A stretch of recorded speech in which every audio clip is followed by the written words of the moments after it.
Hello students, आज मैं आपको विराम चिन्ह बताने जा रही हूँ। पंक्चुएशन, ठीक है। इंग्लिश में सबको पता होंगे, हिंदी में बहुत कम बच्चों को पता होंगे। तो पूरा वीडियो देखो जिससे पूरी चीज़ समझो, ठीक है। सबसे पहले तो समझो कि विराम का मतलब क्या होता है। विराम का मतलब होता है रुकना, ठीक है। अब देखो, तुम्हें ये सेंटेंस दिए तीन, इससे तुम्हें बहुत सारी चीज़ें क्लियर हो जाएगी। जैसे सेंटेंस लिखा, उसे रोको मत जाने दो। यहाँ से कुछ नहीं पता चल रहा है कि रोकने की बात कर रहा है कि जाने की बात कर रहा है। लिख दिया उसे रोको मत जाने दो, ठीक है।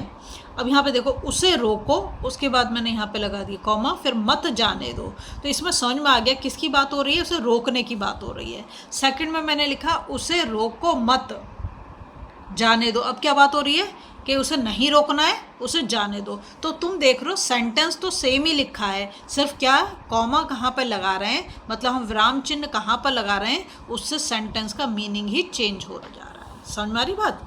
अब देखो यहाँ लिखा है मम्मी आज वापस आ रही हैं, ठीक है। नॉर्मल सेंटेंस बोले मम्मी आज वापस आ रही हैं, तो कैसा हो गया, सिंपल सेंटेंस हो गया। यहाँ पे हमने पूर्ण विराम लगा देखा था।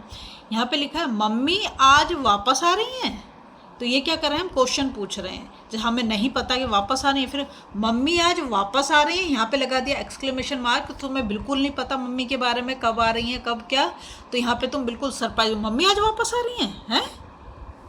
तो एकदम तुम क्या हो गए, सरप्राइज हो गए। अब भाषा को लिखते समय भावों को अच्छी तरह समझने के लिए या विराम देने के लिए जिन संकेत चिन्हों का प्रयोग किया जाता है उन्हें विराम चिन्ह कहते हैं। देखो विराम चिन्ह के प्रकार देखो, ये 12 टाइप के हैं। सबसे पहला तो पूर्ण विराम, जो हम हर एक सेंटेंस को कंप्लीट करने के बाद जो सिंपल सेंटेंस है उसमें पीछे हम लगा देते हैं पूर्ण विराम, ठीक है। फिर अल्प विराम, जो हम कॉमा लगाते हैं। अर्ध विराम, जो सेमीकोलन लगाते हैं। प्रश्न सूचक चिन्ह का मतलब है क्वेश्चन मार्क।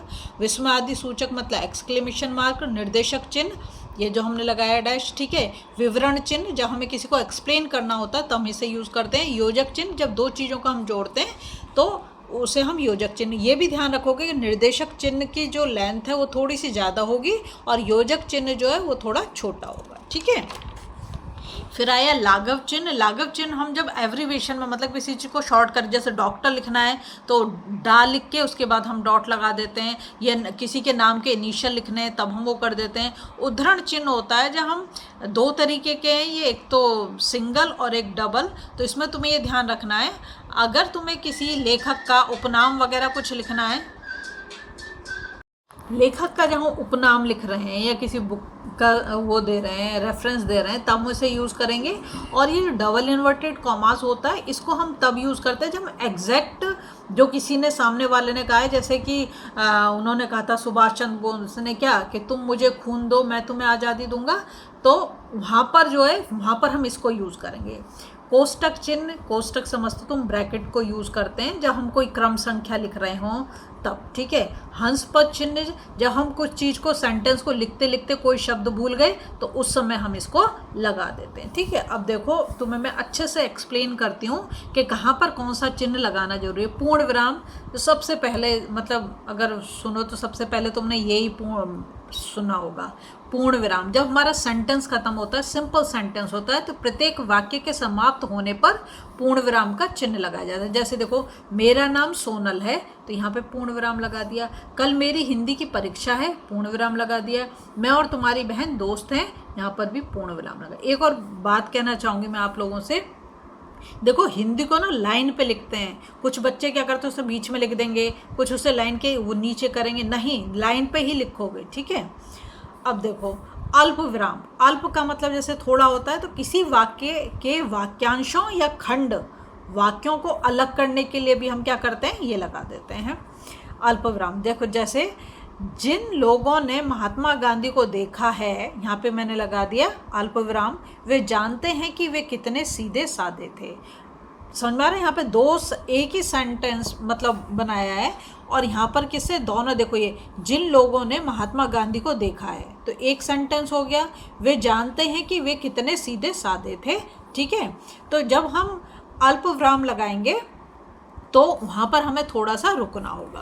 अब विभिन्न शब्दों को अलग अलग दिखाने के लिए, जैसे विज्ञान, अर्थशास्त्र, गणित। अब तो तुमसे पूछा जाए कि बताओ एक जैसी चीज़ से मतलब क्या है? एक जैसी चीज़ यहाँ पर जैसे में सारे सब्जेक्ट के नाम है, विज्ञान भी सब्जेक्ट का नाम है, अर्थशास्त्र भी और गणित भी मेरे प्रिय विषय हैं। ऐसे तुम उससे कहो तुम्हारी मम्मी का ऐसा करो, आम ले आओ, आम ले आना, अमरूद लिया ना, पपीता लिया ना, तो जब तुम आम, अमरूद, पपीता की लिस्ट बनाओगे तो उसमें क्या कर दोगे? कॉमा कॉमा लगा दोगे, ठीक है। अब है तारीख को सन या संवत को अलग करने के लिए, जैसे हमारे विद्यालय की स्थापना 14 मई, तो ये तो हो गई डेट और ये हो गया ईयर, तो इन दोनों को अलग करने के लिए बीच में क्या लगा देते हैं? कॉमा लगा देते हैं, को हुई थी। अब है संबोधन अथवा हाँ नहीं के बाद, जैसे रोहन, रोहन क्या संबोधन है? किसी का नाम है, रोहन तुम यहाँ बैठे हो, बच्चों चलो खाना खा लो, तो किसको संबोधित कर रहे हैं? हम बच्चों को कह रहे हैं खाना खाने चलने के लिए, और यहाँ बैठा कौन है? रोहन बैठा है, तो उसके बाद हमने क्या कर दिया? ये अल्प विराम लगा दिया। अब आया अर्ध विराम, जिसे हम सेमीकोलन बोलते हैं। इस चिन्ह का प्रयोग वाक्य में उस समय किया जाता है जब अल्प विराम से बहुत अधिक समय तक, परंतु पूर्ण विराम से कुछ कम समय तक रुकना पड़ता है। किससे बोल रहा है?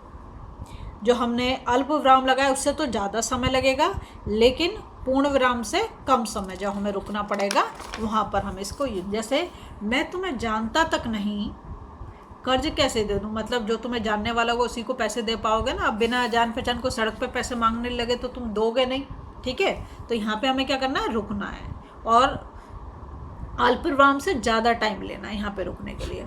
मैंने अपनी कॉपी किताबें खोली, पेन पेंसिल इकट्ठा की और गृह कार्य करने बैठ गया, तो यहाँ पर भी हमने क्या लगाया है? अर्धविराम।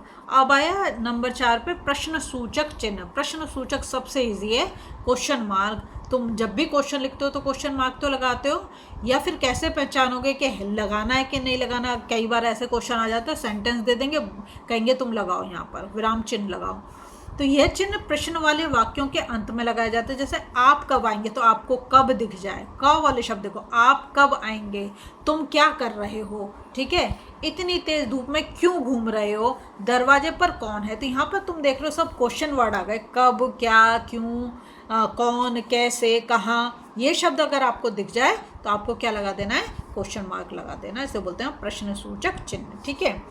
अब है विस्मय आदि सूचक चिन्ह। ये एक्सक्लेमेशन मार्क है, इसमें हमारे इमोशन सडन दिखाई देंगे, हर्ष, एकदम किसी चीज़ को देख के बहुत खुश हो जाना, शोक, किसी मतलब दुखद घटना को देख के, विस्मय मतलब बहुत ही ज़्यादा सरप्राइज हो जाना, ग्लानि जब हम बहुत ही अपने अंदर से फील करें, तिरस्कार, कोई बेइज्जती कर दे। यह आदि भावों को सूचित करने वाले शब्दों के आगे जो चिन्ह लगाया जाता है उसे विस्मय आदि बोधक या विस्मय सूचक चिन्ह कहते हैं। जैसे ओह अब क्या होगा, मतलब सामने कोई बहुत ही बड़ी प्रॉब्लम आ गई, छी कितनी गंदी है यहाँ, गंदगी है, ठीक है, या कितनी बदबू आ रही है यहाँ, वाह कितना सुंदर दृश्य, कोई चीज़ तुम्हें बहुत अच्छी दिख रही है, हाय उसका पुत्र मारा गया। तो ये सब देख रहे हो तुम, यहाँ एक्सक्लेमेशन मार्क लगा हुआ है, तो ऐसे शब्द आ जाएं जहाँ पे ओ, छी, वाह, हाय या शाबाश, ऐसे शब्दों के बाद आपको एक्सक्लेमेशन मार्क लगा देना है, और इसे हम क्या बोलते हैं? विस्मय आदि सूचक चिन्ह, ठीक है। इसके बाद आया नंबर 6 पर निर्देशक चिन्ह। निर्देशक मतलब डायरेक्शन देना, ठीक है, निर्देशक पिक्चर वाला मत समझ लेना। संवाद में नाम के बाद अथवा किसी के कथन से पहले इसका प्रयोग होता है। क्या बोला? संवाद। संवाद अगर आपको लिखना नहीं आता तो मेरी वीडियो है, आप देखो, उसे जाके आपको समझ आएगा। जैसे रीमा, रीमा का नाम लिखा, उसके बाद क्या कर दिया? हमने निर्देशक चिन्ह लगा दिया। तुम्हें तो घूमने जाना था, और यहाँ पे क्या है? ठीक है।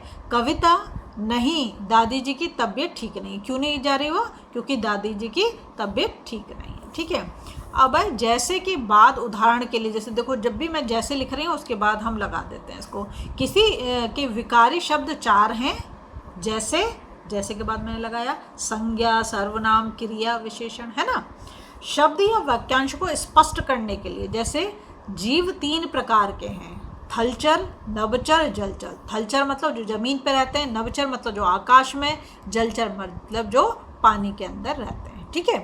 अब आए विवरण चिन्ह। विवरण क्या है? जब किसी चीज़ को तुम्हें एक्सप्लेन कर रहे हो, किसी बात का उदाहरण या विवरण अगली पंक्ति में देते समय भी, अगली पंक्ति मतलब नेक्स्ट लाइन में विवरण चिन्ह का प्रयोग किया जाता है। जैसे सांप्रदायिकता राष्ट्रीय एकता के लिए भयंकर खतरा, साहित्य मानवता का दर्पण और दीपक। ठीक है, तो यहाँ पर हमने लगा दिया ये विवरण चिन्ह। नंबर 8 पे आता है योजक चिन्ह। योजक मतलब जो दो चीज़ों को जोड़ने का काम करे। तो दो पुनरुक्त मतलब जो रिपीट हो रहे हैं, कुछ वर्ड्स ऐसे होते हैं जो रिपीट होते हैं, या कुछ ऐसे होते हैं जैसे अपोजिट में भी है लेकिन वो साथ साथ ही बोले जाते हैं। शब्दों और युग्म शब्दों, युग्म मतलब पेयर में जो आते हैं के बीच में ये चिन्ह लगाया जाए। जैसे रात दिन, वैसे तो दोनों एक दूसरे के अपोजिट हैं लेकिन हम जब बात कर रहे हैं रात दिन है, आजकल बारिश ही पड़ रही है। सुख दुख दोनों अपोजिट हैं लेकिन हम बीच में क्या लगा रहे हैं, योजक चिन्ह। दाल रोटी, माता पिता, अब देखो सेम ही वर्ड जब रिपीट हो रहा है तो उसको बोलते हैं पुनरुक्त शब्द। ठीक है, चलते चलते, बार बार, हंसते गाते। अब यहाँ पर हम कंपेयर करें चांद सी सूरत। ठीक है, यहाँ पे क्या कर रहे हैं, कंपेयर करें। तो चांद के बाद मैंने डैश लगाया है, ये मतलब योजक चिन्ह। चांद सी सूरत, रूई सी सफ़ेद। ठीक है, अब आया लाघव चिन्ह। लाघव चिन्ह है जब वाक्यों में शब्दों को संक्षिप्त मतलब एब्रीविएशन के रूप में लिखा जाता है, तब इस चिन्ह का प्रयोग किया जाता है। जैसे प्रोफेसर, तो प्रोफेसर को पूरा नहीं लिख के प्रो लिख के और यहाँ पर हमने लाघव चिन्ह लगा दिया। डॉक्टर, डॉक्टर को पूरा नहीं लिख के डॉ लिखा और हमने लाघव चिन्ह लगा दिया। पंडित का प लिखा और लाघव चिन्ह। जैसे हम लिखते हैं PTO लिख देते हैं ना, जहाँ पेस्ट वो करना होता है, क्या हिंदी में क्या, कृपया पृष्ठ उलटिए, तो ये हो गया। ठीक है, तो इसमें सब में क्या लगा दिया, लाघव चिन्ह लगा दिया। अब नंबर 10 पे आता है उद्धरण चिन्ह। ठीक है, यहाँ पर जो है सिंगल वो होंगे इन्वर्टेड कॉमास और डबल। ठीक है, तो ये दो प्रकार के होते हैं। जैसे इकहरे उद्धरण चिन्ह का प्रयोग किसी के उपनाम, उपनाम का मतलब जिस नाम से वो फेमस हो जाए और उसे हम लिख देते हैं, पुस्तक, कविता के नाम तथा उपाधि को चिन्हित करने के लिए किया जाता है। जैसे मैथिली शरण गुप्त, तो यहाँ के से इन्वर्टेड कॉमास में उनका गुप्त लिख दिया। ठीक है, सूर्यकांत त्रिपाठी तो निराला के नाम से जाने जाते थे, यहाँ पे निराला कर दिया। रामायण एक बुक का नाम है, हमारी जो पवित्र बुक है, तो रामायण हिंदुओं का पवित्र ग्रंथ माना जाता है।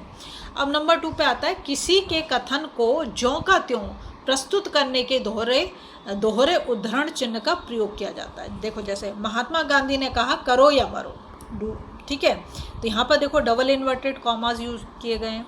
प्रधानमंत्री ने कहा बेटी बचाओ बेटी पढ़ाओ, तो यहाँ पर भी क्या करा, डबल इन्वर्टेड कॉमास को हमने यूज़ करा है। तो जब एग्जैक्ट वर्ड्स हमें वही यूज़ करने हैं तब हम डबल इन्वर्टेड कॉमास को यूज़ करेंगे। ठीक है, कोष्टक चिन्ह, कोष्टक का मतलब होता है ब्रैकेट।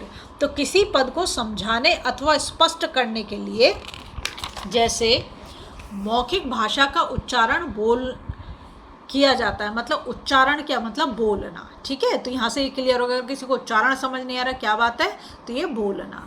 अब संवाद लेखन के समय पात्रों के हाव भाव प्रकट करने के लिए, मतलब एक्सप्रेशन कैसे हैं, जैसे बालक हंसते हुए, तो ये हंसते हुए जो लिख दिया ये हो गया तुम मेरा क्या बिगाड़ लोगे।